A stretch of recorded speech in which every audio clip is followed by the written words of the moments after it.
Hey everybody, it's David Collin here again to do another product review. So this one's going to be another book review. I did one before, I'll probably do a couple more of these. This time I wanted to talk about The Five Love Languages by Gary Chapman. I don't have my copy on me because I loaned it to a friend. I never got it back. But it's a pretty popular book. You've probably heard of it, or at least heard the concept. It came out back in 1992.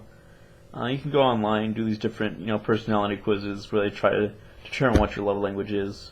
If you've got the five love languages, you have acts of service, gift giving, words of affirmation, quality time, and physical touch. And even though you've probably heard the concept, and you might know what yours is if you take one of these tests, it was still a pretty good read. It was pretty quick and easy read to get through. He talks a little bit more in there about his personal experience, where he came up with the idea, and how he's seen it play out in different people's lives. It does get like a little bit preachy and religious sometimes. I didn't realize that he had a background in ministry and religious studies, and he references like the Bible and scriptures in there a lot. And he talks about basically just he was like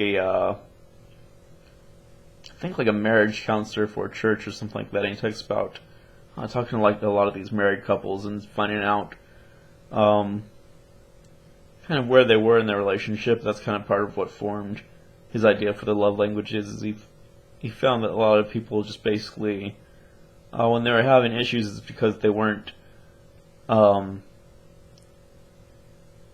giving their partner what they wanted and what they needed in the relationship, is basically the bottom line, because they didn't understand that the other person was looking for different things than what they were giving them. They thought they had to do things a certain way. He talks a lot in there about like gender roles and expectations, and there was part of me that felt like some of the content might be like a little bit dated, because I feel like a lot of that conversation has changed now in like 2020 versus where we were in like 1990.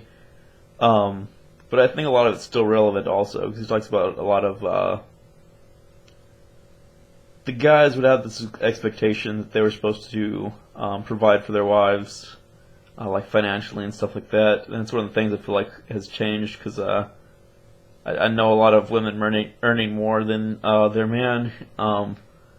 But stuff like that, he would say, like, it would basically be like, oh, there's this gender expectation of you're the man of the house and you're in charge and you're putting food on the table and all this stuff, and that's basically how you show your love. And then their wives would be dissatisfied with that, because they'd be like, well, I just want him to spend time with me and like hold my hand and talk or something like that.